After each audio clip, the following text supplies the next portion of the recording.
Dear friends, ಎಲ್ಲರಿಗೂ Janaki tutorials ಚಾನಲ್ಗೆ ಸ್ವಾಗತ. ಸೊ ನೀವೆಲ್ಲ ಎಕ್ಸ್ಪೆಕ್ಟ್ ಮಾಡಿದ ಹಾಗೇ ಏನು ಅಂದರೆ ಪರಿಷ್ಕೃತ key answers, revised key answers ಕೂಡ ಇವಾಗ ಕೆಸೆಟ್ ಅಫಿಷಿಯಲ್ ವೆಬ್ಸೈಟಲ್ಲೇ ಬಿಟ್ಟರು. ಸೊ ಇದಾದಮೇಲೆ ನೆಕ್ಸ್ಟ್ ಪ್ರೊಸೀಜರ್ ಏನು, ನೆಕ್ಸ್ಟ್ ಪ್ರೊಸೀಜರ್ಸ್ನ ಯಾವಾಗ ಮಾಡ್ತಾರೆ, ಸೊ ಹಾಗಾದರೆ ಫೈನಲ್ ಕಟ್ ಆಫೇನಾ ನೆಕ್ಸ್ಟ್ ಪ್ರೊಸೀಜರ್ ಅಂತ ನೋಡ್ತಾ ಬರೋಣ. ಸೊ ಇವಾಗ ಏನು ಮಾಡಬೇಕಂದ್ರೆ ನೀವು ವೆಬ್ಸೈಟ್ಗೆ ಹೋಗಿ ಅಂದರೆ ನಾವೇನು ಮಾಡೋಣ, ಫಸ್ಟು ಪ್ರೀವಿಯಸ್ ಇಯರ್ಗೆ ಕಂಪೇರ್ ಮಾಡಿ ಇವಾಗ ರಿಸಲ್ಟ್ಸ್ನ ಎಲ್ಲ ಯಾವಾಗ ಲಾಂಚ್ ಮಾಡ್ಬೋದು, ಅನೌನ್ಸ್ ಮಾಡ್ಬೋದು ಅನ್ನೋದನ್ನು ಒಂದು ಅನಲೈಸ್ ಮಾಡ್ತಾ ಹೋಗೋಣ. ನೀವೇನು ಮಾಡಿ ವೆಬ್ಸೈಟ್ಗೆ ಹೋಗಿ 2024 ಕೆಸೆಟ್ ಅಫಿಷಿಯಲ್ ವೆಬ್ಸೈಟ್ ಅಂತಂದು ಹೇಳಿ ಸರ್ಚ್ ಮಾಡಿ. ಇಲ್ಲಿ ಸರ್ಚ್ ಮಾಡಿದಾಗ ನಿಮಗೆ ಈ ಥರ ವ್ಯೂ ತೋರಿಸುತ್ತೆ. ಸೊ ಇಲ್ಲಿ ಕೆಳಗಡೆ ಬನ್ನಿ, ಕೆಳಗಡೆ ಬಂದುಬಿಟ್ಟು ಇಲ್ಲಿ ಕೆಸೆಟ್ ಐತಲ್ಲ, ಇಲ್ಲಿ ಟಚ್ ಮಾಡಿ.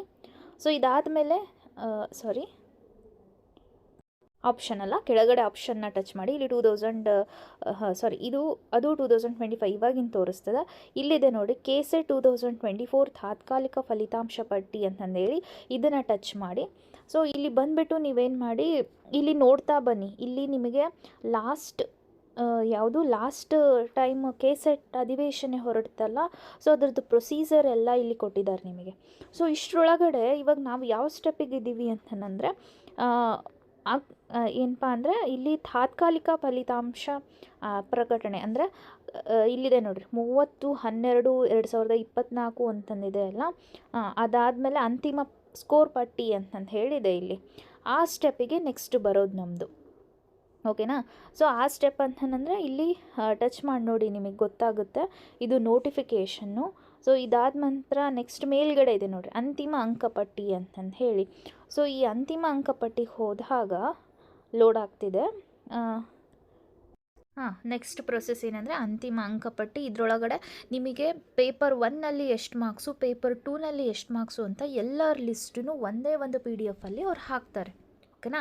ಸೊ ಇದಾದ ನಂತರ ನೆಕ್ಸ್ಟ್ ಏನು ಮಾಡ್ತಾರೆ ಅಂದರೆ ಅಂತಿಮ ಸ್ಕೋರ್ ಲಿಂಕ್ ಅಂತಂದು ಹೇಳಿ ಹಾಕ್ತಾರೆ.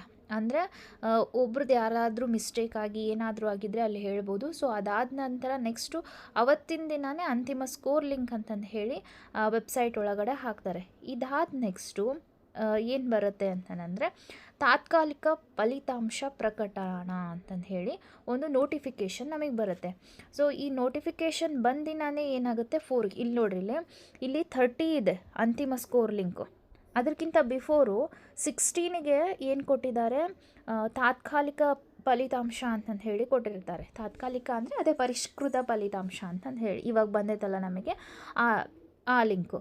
ದೆನ್ 30ಗೆ ನಮಗೆ ಅಂತಿಮ ಸ್ಕೋರ್ ಪಟ್ಟಿ ನೀಡ್ತಾರೆ. ಅಂದರೆ ಇಲ್ಲಿಗೂ 14 ಡೇಸ್ ಗ್ಯಾಪ್ ಆಯಿತು, ಹೌದಾ, 14 ದಿನ. ಸೊ ನಮಗಿನ್ನೂ 15 ಡೇಸ್ ಒಳಗಡೆ ಅಂತಿಮ ಸ್ಕೋರ್ ಪಟ್ಟಿ ಬರುತ್ತೆ. ಸೊ ಅಪ್ರಾಕ್ಸಿಮೇಟ್ಲಿ ಯಾವಾಗ ಅಂದರೆ ಇವತ್ತು ಡೇಟು 12ನೇ ತಾರೀಕು, ಹೌದಾ. ಸೊ 12 ಅಂತಂದರೆ ನಮಗೆ ಈ ಮಂತ್ ಎಂಡಿಗೆ, ಹೌದಾ, 25-26 ಅನ್ನೋದ್ರೊಳಗಡೆ, ನವೆಂಬರ್ 25-26 ಅನ್ನೋದ್ರೊಳಗಡೆ ಏನಾಗುತ್ತೆ, ನಮಗೆ ಅಂತಿಮ ಅಂಕಪಟ್ಟಿ ಬರುತ್ತೆ, ಓಕೆನಾ, ಸ್ಕೋರ್ ಪಟ್ಟಿ ಬರುತ್ತೆ. ಅದಾದ ನಂತರ ಏನು ಮಾಡ್ತಾರೆ, ಅಂತಿಮ ಸ್ಕೋರ್ ಲಿಂಕ್ ಅದು ಸೇಮ್ ಅದೇ ಇರುತ್ತೆ.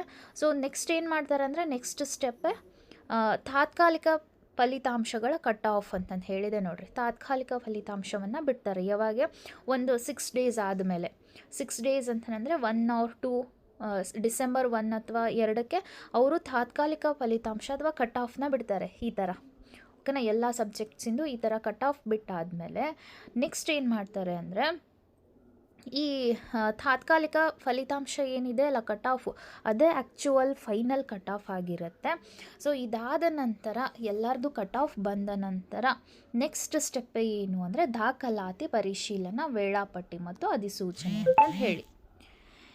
ಇಲ್ಲಿ ದಾಖಲಾತಿ ಅಧಿಸೂಚನೆ ಮತ್ತು ವೇಳಾಪಟ್ಟಿ ಒಳಗಡೆ ಏನು ಮಾಡ್ತಾರೆ, ಯಾರ್ಯಾರು ಕೆಸೆಟ್ ಕ್ವಾಲಿಫೈ ಆಗಿದ್ದಾರಲ್ಲ, ಸೊ ಅವ್ರದ್ದು ಇದಕ್ಕಿಂತ ಬಿಫೋರ್ ಒಂದು ಸ್ಟೆಪ್ ಇರುತ್ತೆ. ಆ್ಯಕ್ಚುಲಿ ಏನಂತಂದರೆ ಯಾರ್ಯಾರು ಸೆಲೆಕ್ಟ್ ಆಗಿದ್ದಾರಲ್ಲ ಅವ್ರದ್ದೆಲ್ಲ ಫಲಿತಾಂಶವನ್ನು ಕೊಡ್ತಾರೆ. ಸೊ ಎಲ್ಲಿ ಅಂದರೆ ಈ ಥರ ಇಲ್ಲಿದೆ ನೋಡಿರಿ, 4/1/2025ಗೆ ಅದನ್ನು ಬಿಡುಗಡೆ ಮಾಡ್ತಾರೆ. ಏನಂತಂದು ಹೇಳಿ ತಾತ್ಕಾಲಿಕ ಫಲಿತಾಂಶ ಪಟ್ಟಿ ಅಂತಂದು ಹೇಳಿ. ಅಂದರೆ ಫಾರ್ ಎಕ್ಸಾಂಪಲ್ ಯಾರ್ಯಾರು ಸೆಲೆಕ್ಟ್ ಆಗಿದ್ದಾರೆ ಅನ್ನೋದು ಕನ್ಫರ್ಮೇಷನ್ ಬೇಕಲ್ಲ, ಅದಕ್ಕೆ ಇಲ್ಲಿದೆ ಅಲ್ಲ, ಈ ಲಿಂಕ್ನ ಹಿಂಗೆ ಓಪನ್ ಮಾಡಿ ಇದರೊಳಗಡೆ ಒಂದು ಸಬ್ಜೆಕ್ಟ್ ನೋಡೋಣ, ಟೂರಿಸಮಿಂದು. ಸೊ ಇಷ್ಟು ಜನ ಇಲ್ಲಿ ಕೊಟ್ಟಿದ್ದಾರಲ್ಲ ರಿಜಿಸ್ಟರ್ ನಂಬರ್ನ, ನಿಮ್ಮ ಲೆಫ್ಟ್ ಸೈಡಲ್ಲಿ ಇಷ್ಟು ಜನ ಸೆಲೆಕ್ಟ್ ಆಗಿದ್ದಾರೆ ಅಂತಂದು ಹೇಳಿ ಎಲ್ಲ ಸಬ್ಜೆಕ್ಟಿಂದು. ಇವಾಗ ಮ್ಯಾನೇಜ್ಮೆಂಟ್ ನೋಡಿದರೆ ಎಷ್ಟು ಜನ, ಸೊ ಇಷ್ಟೊಂದು ಜನ ಎಲ್ಲ ಕ್ಯಾಟಗರೀಸು ಸೇರಿಸಿ ಇಷ್ಟು ಜನ ಸೆಲೆಕ್ಟ್ ಆಗಿದ್ದಾರೆ ಅಂತಂದು ಹೇಳಿ ಕೊಡ್ತಾರೆ. ಸೊ ಇದಿಷ್ಟು ಏನು, ಇದು ತಾತ್ಕಾಲಿಕ ಫಲಿತಾಂಶ ಪಟ್ಟಿ ಆದ ನಂತರ ಕಟ್ ಆಫ್ ಯಾವತ್ತು ಬಿಟ್ಟಿರ್ತಾರಲ್ಲ ಆವತ್ತಿನ ದಿನಾನೇ ಈ ತಾತ್ಕಾಲಿಕ ಫಲಿತಾಂಶ ಪಟ್ಟಿನೂ ಬಿಡ್ತಾರೆ. ಅದಾದ ನಂತರ ನಾನು ಅನ್ನಲ್ಲ ದಾಖಲಾತಿ ಪರಿಶೀಲನೆ ಅಂತಂದು ಹೇಳಿ ನಮಗೆ ಒಂದು ಪ್ರಿಸ್ಕ್ರೈಬ್ಡ್ ಡೇಟ್ ಕೊಟ್ಟಿರ್ತಾರೆ. ಆ ಡೇಟಿನ ದಿನ ನಮ್ಮೆಲ್ಲ ಡಾಕ್ಯುಮೆಂಟ್ಸ್ನ ತೊಗೊಂಡು ಹೋಗಿ ದಾಖಲಾತಿನ ಪರಿಶೀಲನೆ ಮಾಡಿಸಿ ಅಲ್ಲೇ ನಮಗೇನು ಮಾಡ್ತಾರೆ ಅಂದರೆ KCET ಕ್ವಾಲಿಫೈಡ್ ಸರ್ಟಿಫಿಕೇಟ್ ಕೂಡ ಕೊಡ್ತಾರೆ. ಅಲ್ಲಿಗೆ ಏನಾಗುತ್ತೆ, ಈ KCET ಇಂದು ಪ್ರೊಸೀಜರ್ ಕಂಪ್ಲೀಟ್ ಆಗುತ್ತೆ. ಓಕೆನಾ ಫ್ರೆಂಡ್ಸ್, ಇನ್ನು ಏನು ಡೇ ಟು ಡೇಸ್ ಅಪ್ಡೇಟ್ಸ್ಗಾಗಿ ಚಾನಲ್ನ ಸಬ್ಸ್ಕ್ರೈಬ್ ಮಾಡಿ. Thank you.